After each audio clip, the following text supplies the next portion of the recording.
This is me back in the day. I was a brand new intern. I joined this army of doctors to save patient lives in the heroic war against death.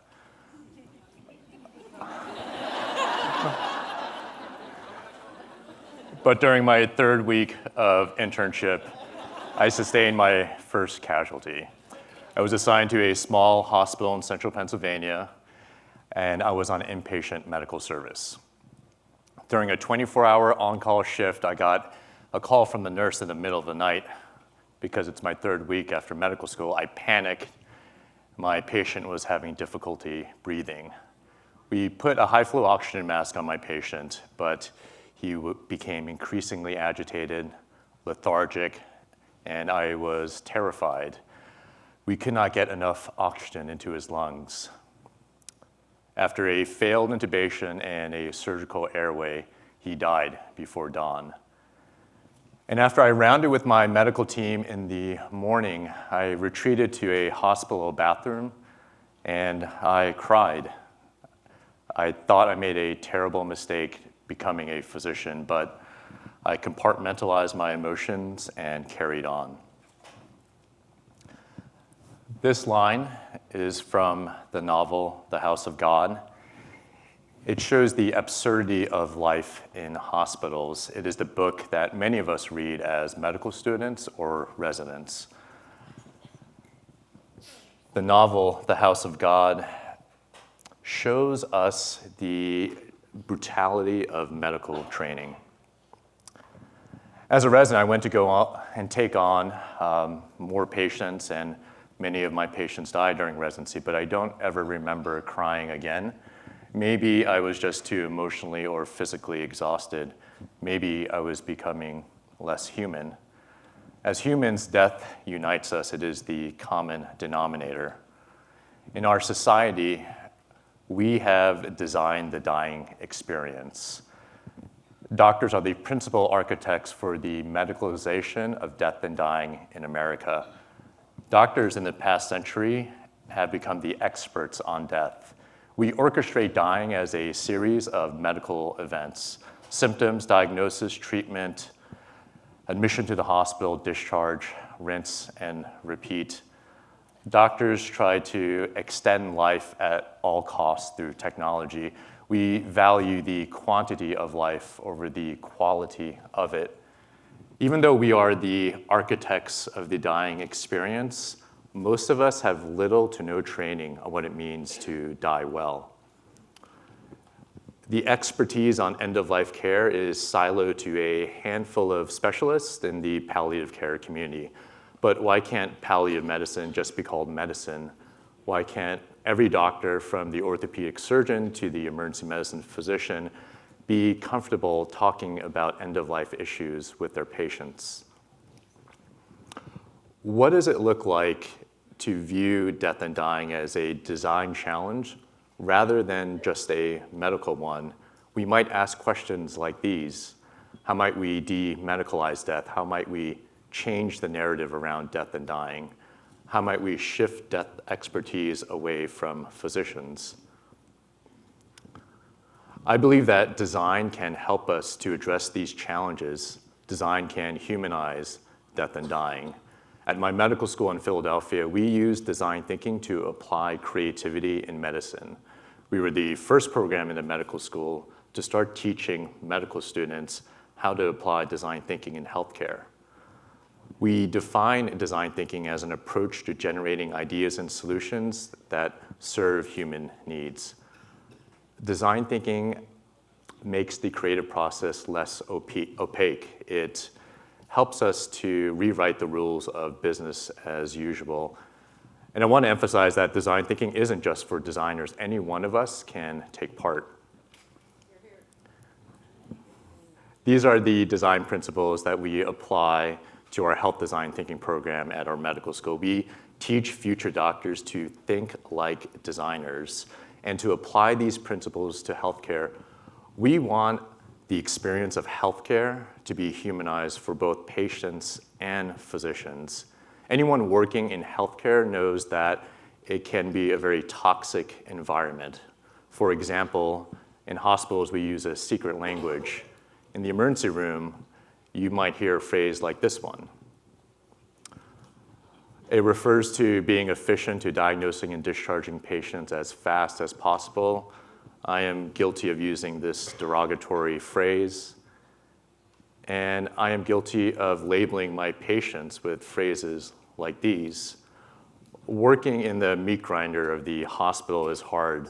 I've experienced symptoms of burnout, feeling a lack of empathy, dehumanized.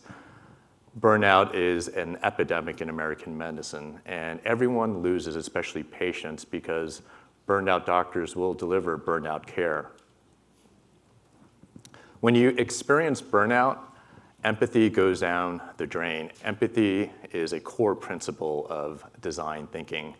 We can define empathy as the ability to recognize and share the mental state of others. This picture is of a tent encampment in Kensington, Philadelphia. We have many of these tent encampments in this neighborhood. People travel to Kensington from all over the city, even different states, to buy and use heroin. What is the mental state of a human living with addiction in one of these tent encampments? And what's the mental state of someone coming to me in the emergency room overdosed on heroin? Design helped me to humanize my patients. Instead of asking that patient, why are you here again, overdosed on opioids? A better, more empathetic question might be, what happened in your life that led you to do this? In order to humanize my patients, I knew we needed to go outside of the walls of the hospital and to gain empathy, to venture into the community.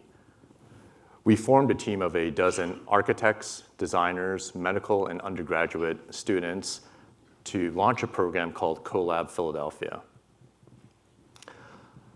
Collab, one of the aims of it is to open dialogue in the community and to change the narrative around the opioid crisis.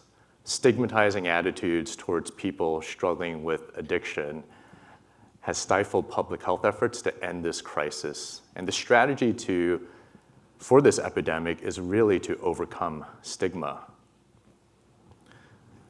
In a similar fashion, the conversation around death and dying is also stigmatized. Adam Hayden, my friend living with a diagnosis of brain cancer, states it's important that we bring death out of the shadows of taboo.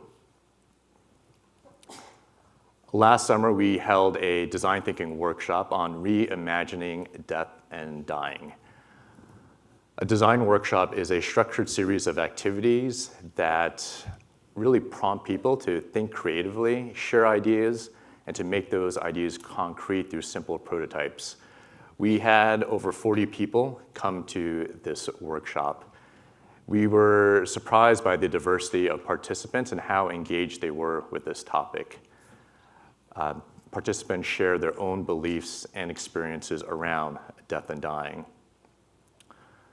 Because empathy is an essential ingredient to making a successful design workshop, design charrette, or sprint, I reached out to my friend Adam again. Adam is a father of 3 boys from Indiana. He has a graduate degree in philosophy.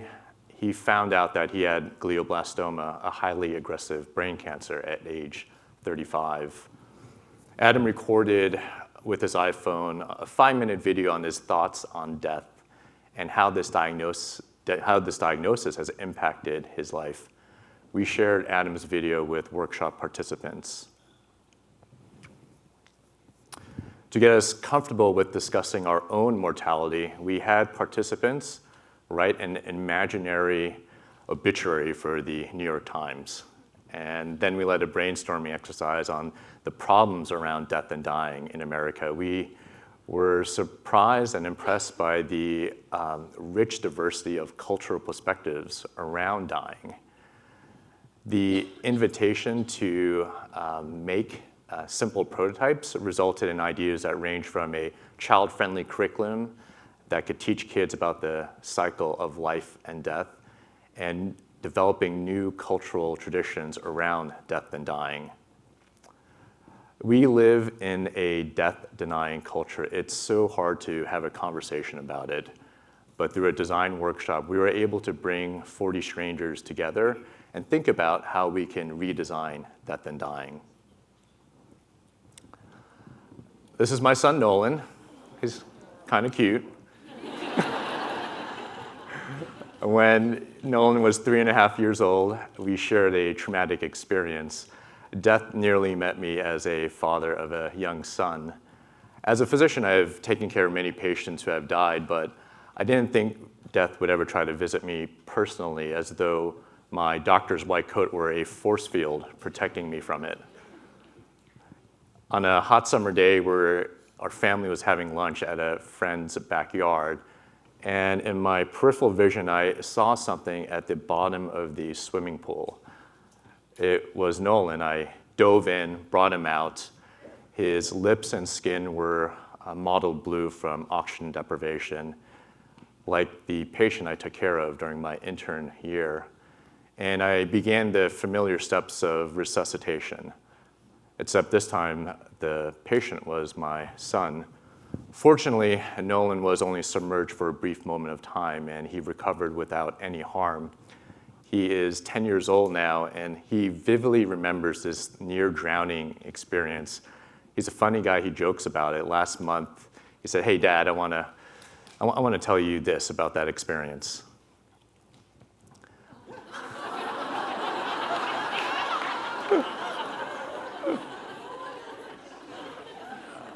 What this traumatic event has enabled is for my son and I to have open conversations about death and dying. It's not a morbid or dark conversation. We know that it will come to us, and it's okay to talk about it. I believe that in order for us to live well, we need to design how we can end well. And this moment that we are all experiencing here, I am optimistic about death and dying. We have the opportunity to reframe our understanding of it, demedicalize it, and humanize the death experience. Thank you.